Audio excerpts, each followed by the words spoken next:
আসসালামু আলাইকুম। আমরা আহ্বান গল্পটি পড়ছিলাম। এটি হচ্ছে তৃতীয় পর্ব। আচ্ছা, পুনরায় গ্রামে এলাম ৫-৬ মাস পরে আশ্বিন মাসের শেষে। আগে বলছিলাম লেখক কিন্তু কলকাতা থেকে তার গ্রামের বাড়িতে মোট ৪ বার আসেন। এটি হচ্ছে তৃতীয়বার। তৃতীয়বার আসেন হচ্ছে স্যার তৃতীয়বার আসেন হচ্ছে ৫-৬ মাস পরে। তৃতীয়বার আসেন ৫-৬ মাস পরে এবং আশ্বিন মাসের শেষে। তৃতীয়বার আসেন ৫-৬ মাস পরে আশ্বিন মাসের শেষে। ৫-৬ মাস কীভাবে? তিনি দ্বিতীয়বার আসেন কিন্তু জ্যৈষ্ঠ মাসে। তাহলে জ্যৈষ্ঠ, আষাঢ়, শ্রাবণ, ভাদ্র, আশ্বিন, অর্থাৎ প্রায় ৫ মাস পরে কিন্তু তিনি আবার এই গ্রামের বাড়িতে আসেন। এটি জাহাঙ্গীরনগর বিশ্ববিদ্যালয়ের একটি প্রশ্ন, এই লাইনটা।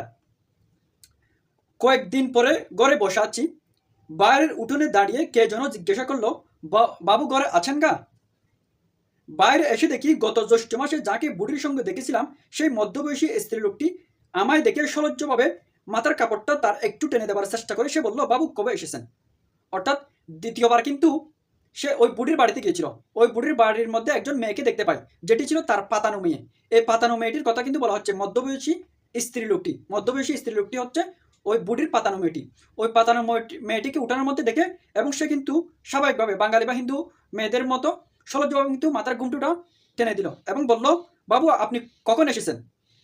সে গল্পকথক বা গোপালকে উত্তর দিল, দিন ৫-৬ হলো। তাহলে সে আসলো, দ্বিতীয়বার আসলো, এখন ৫-৬ দিন হলো সে এই গ্রামের বাড়িতে আসলো। তখন ওই মধ্যবয়স্ক লোকটি বা মেয়েটি বা পাতানো মেয়েটি বলল, আমার সেই মা পেটিয়ে দিল। পেটিয়ে দিল অর্থ হচ্ছে পাঠাইলো, বলে দেখে এসো গিয়ে। অর্থাৎ আপনাকে দেখে আসতে বলছেন উনি। কে? গল্পকথক প্রশ্ন করলো, কে? ওই সে বুড়ি, এখানে যিনি আসতো। আচ্ছা, তেনার বড্ড অসুখ। তেনার বড্ড অসুখ অর্থাৎ তার বেশি অসুখ। তেনার বলতে একটু সম্মানসূচক বোঝানো হয়েছে আর কি। তেনা অর্থ হচ্ছে তার, অর্থাৎ তার বা বুড়ির বড্ড অসুখ। এবার বোধহয় বাঁচবে না। গোপাল কবে আসবে? গোপাল কবে আসবে? অস্থির আমার রোজ সুদায়। সুদায় অর্থ হচ্ছে জিজ্ঞাসা করে। একবার দেখে আসুন গিয়ে, বড্ড খুশি হবে তাহলেই। বিকেলের দিকে বেড়াতে যাবার পথে দেখতে গেলাম বুড়িকে। আচ্ছা, বুড়ি শুয়ে আছে একটা মাদুরের উপর, মাথায় মলিন বালিশ। স্বাভাবিক, তার ঘর যেহেতু মাটির এবং সে গরিব, তাহলে বালিশের মধ্যে মলিন হওয়া বা বালিশ মলিন হওয়া, ময়লা থাকা, এটা স্বাভাবিক।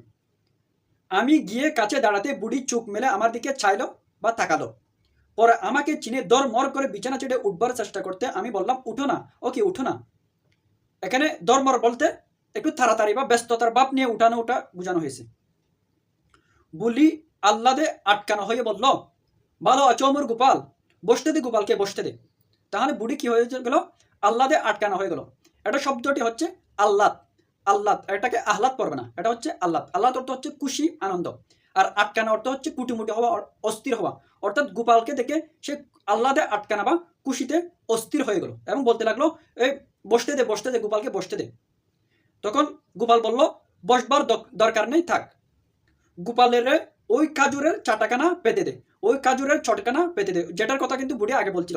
চট বলতে মোটা কাপড়, বিশেষ করে আমাদের লবণের মাঠের ক্ষেত্রে এই চটগুলো ব্যবহার করা হয়। এখানে মাদুরটাই কিন্তু বোঝানো হয়েছে। তাহলে কাজুরের চটখানা পেতে দিতে বলল বুড়ি। পরে ঠিক যেন আপনার মা কি পিসিমার মতো অনুযোগের স্বরে বলতে লাগলো। আপনার মা কিংবা পিসি বলতে নিজের মা বা পিসির মতো করে অনুযোগ। অনুযোগ অর্থ হচ্ছে বিচার বা নালিশ করার সূত্রে বা নালিশ করার ভঙ্গিতে বলতে লাগলো, তোর জন্য কাজুরের চাটাইখানা কতদিন আগে বন্ধে রেখেলাম, ওখানা পুরানো হয়ে ভেঙে যাচ্ছে, তুই একদিনও দেখতে এলি না। অসুখ হয়েছে তাও দেখতে এলি না। বুড়ি কিন্তু নালিশ করতেছে গোপালকে। বুড়ির দু চোখ বেয়ে জল গড়িয়ে পড়ছে। বুড়ির দু চোখ বেয়ে জল গড়িয়ে পড়ছে। আমায় বলল, গোপাল যদি মরি আমার কাফনের কাপড় তুই কিনে দিস। তাহলে বুড়ি গোপালকে কি করলো? অনুরোধ করলো বা মিনতি জানালো যেন সে মরে গেলে কাপনের কাপড়খানা সে কিনে দেয়। সেটা একটি কিন্তু স্নেহ বা মায়ার টান থেকে এটি বলল। আসবার সময় বুড়ির পাতানো মেয়েটির হাতে কিছু দিয়ে এলাম পত্তৌ ফলের জন্য। পত্তৌ ফলের জন্য কাকে দিয়ে আসলো টাকা? বুড়ির পাতানো মেয়েটিকে। এটি মেমসিকের মধ্যে আসতে পারে। তাহলে বুড়ির পাতানো মেয়েটিকে হাতে কিছু দিয়ে এলাম পত্তৌ ফলের জন্য। পত্ত অর্থ হচ্ছে রুগীর উপযুক্ত আহার্য। পত্ত অর্থ হচ্ছে রুগীর উপযুক্ত আহার্য। আমরা জানি এক এক রোগের সময় এক রকম খাবার খেতে হয়, যেমন ডায়রিয়া হলে ডাব খেতে হয়। সেরকম কিন্তু ওই বুড়ির যেহেতু অসুখ, তাহলে সেজন্য তার পত্তৌ ফল কিনে দেওয়ার কিছু টাকা দিয়ে গেল। হয়তো আর বেশি দিন বাঁচবে না, এই অসুখ থেকে উঠবে না। বুড়ি কিন্তু সে যাত্রা সেরে উঠলো। তাহলে তৃতীয়বার যে বাড়িতে এসে সে বুড়ির বাড়িতে আসলো এবং বুড়ি তখন অসুস্থ ছিল। সেই অসুস্থতা বুড়ি কাটিয়ে উঠলো। তারপর সে আবার কলকাতা চলে যায়। আবার চতুর্থবার আসবে। এই চতুর্থবার এসে কিন্তু তাকে মৃত্যু দেখতে পাবে, মৃত দেখতে পাবে। সেটা বলতেছে বছর খানেক আর গ্রামে যায়নি। তাহলে তৃতীয়বার যে সে গেল আর বছর খানেক গ্রামে আর সে আসেনি, বোধ হয় 1.5 বছরও হতে পারে। এটা কিন্তু খুবই গুরুত্বপূর্ণ একটা এমসিকিউ। কত বছর, অর্থাৎ 1.5 বছর পর কিন্তু সে চতুর্থবার গ্রামে আসে। একবার শরতের ছুটির পর তখনও 2 দিন ছুটি হাতে আসে, তাহলে সে শরতের ছুটি পেয়েছে, সে অনেকটা ছুটি সে কলকাতার মধ্যে কাটিয়ে দিয়েছে, আর 2টা দিন আছে হাতের মধ্যে, সে গ্রামে আসবে এখন। এটি ঢাকা বিশ্ববিদ্যালয়ের প্রশ্ন। শেষবার সে কিসের ছুটিতে গ্রামে এসেছিল? শরতের ছুটিতে সে কিন্তু গ্রামে এসেছিল। এটি চট্টগ্রাম বিশ্ববিদ্যালয়ে এসেছে, ঢাকা বিশ্ববিদ্যালয়ে এসেছে। গ্রামে গেলাম এই 2 দিন কাটাতে। আচ্ছা, গ্রামে ঢুকতেই প্রথম দেখা পরশু সর্দারের বউ দিগম্বরের সঙ্গে। তাহলে কার সাথে প্রথম দেখা হয়? পরশু সর্দারের বউ দিগম্বরের সাথে। পরশু সর্দারের বউ দিগম্বরের সাথে চতুর্থবার এসে দেখা হয়। এটা এমসিকিউ হতে পারে। দিগম্বরী অবাক হয়ে বলে, উমা, আজই তুমি এলে? সে বুড়ি যে কাল রাতে মারা গিয়েছে, তাহলে যেদিন আসলো এর আগের রাতে বুড়ি মারা গেছে, আজকে তাকে কবর দেওয়া হবে। কি টান দেখো, বা কি কোইন্সিডেন্ট দেখো। তোমার নাম করলো বড্ড, নাম করলো অর্থ প্রশংসা করলো, তোমার নাম করলো বড্ড। ওর সেই পাতানো মেয়েসা আজ সকালে বলছিল, অর্থাৎ পাতানো মেয়েটা এই দিগম্বরের বউকে এসে বলে গেল আর কি। আমি এসেছি শুনে বুড়ির নাচ জামাই দেখা করতে এলো। তাহলে কোন নাচ জামাই? ও যেটি বুড়িকে কি দিত না, বাদ দিত না, সে ওকে দেখতে আসলো। কাকে?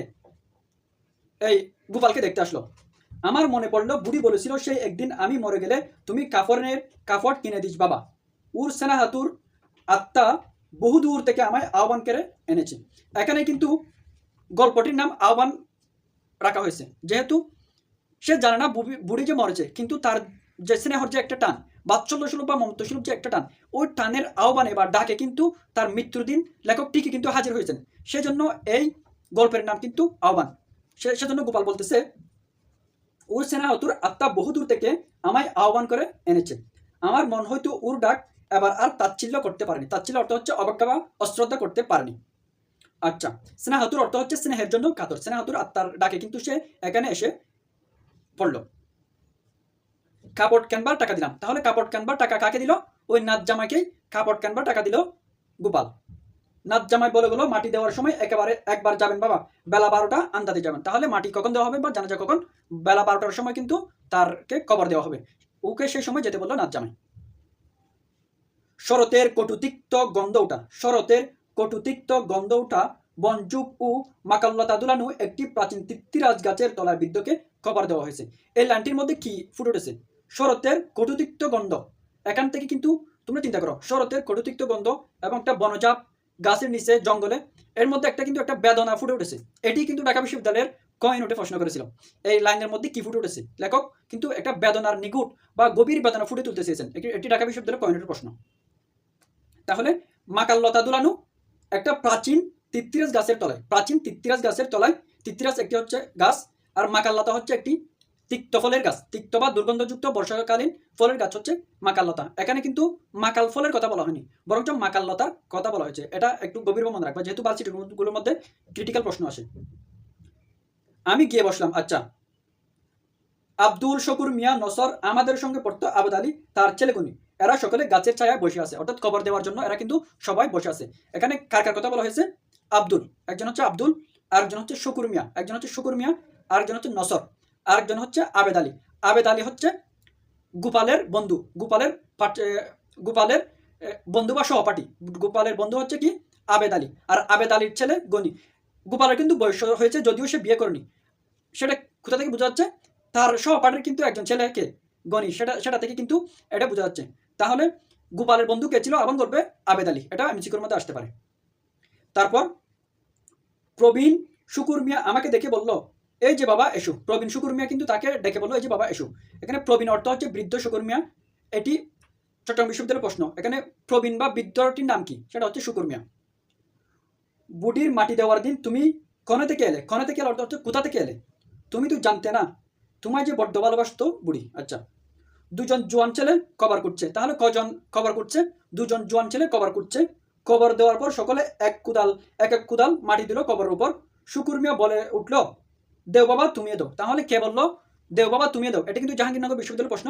দেও বাবা তুমিয়ে দাও, এটি বললো প্রবীণ শুকুর মিয়া, অর্থাৎ তুমিও এক কুদাল মাটি দাও, এটি বললো প্রবীণ শুকুর মিয়া। এটি জাহাঙ্গীরনগর বিশ্ববিদ্যালয়ের একটি প্রশ্ন। দিলাম এক কুদাল মাটি। সঙ্গে সঙ্গে মনে হলো ও বেঁচে থাকলে বলে উঠতো, ও মোর গোপাল। সংক্ষেপিত। এখানে কিন্তু গল্পটি শেষ। এটি তোমরা মনে রাখবে, এটি কিন্তু একটি সংক্ষেপিত গল্প, অর্থাৎ লেখকের যে গল্পটা আছে সেটা কিন্তু আর একটু লম্বা, একটু কেটে চেটে সামান্য একটু ছোট করে এখানে উপস্থাপন করা হয়েছে, এটি কিন্তু মনে রাখবা। তাহলে আমরা সংক্ষিপ্ত করি, এটি হচ্ছে একটি উদার মানবিকতার গল্প। তাদের মধ্যে আমরা দেখতে পাই লেখক এবং বুড়ির মধ্যে কিন্তু খুবই পার্থক্য, একজন থাকে কলকাতায়, একজন গ্রামে। তাদের মধ্যে কিন্তু ভৌগোলিক পার্থক্য, বয়সের পার্থক্য এবং ধর্মের পার্থক্য, তবু কিন্তু তাদের মধ্যে একটা স্নেহের সম্বন্ধন বা স্নেহের আহ্বান গড়ে ওঠে। এটি কিন্তু এই গল্পের মধ্যে খুব সুন্দর করে বিভূতিভূষণ বন্দ্যোপাধ্যায় চিত্রায়িত করেছেন। তোমাদের যদি কোনো কিছু বুঝতে অসুবিধা হয় আমাকে অবশ্যই কমেন্টে জানাবে বা আমাকে ব্যক্তিগতভাবে ফেসবুকে জানাবে।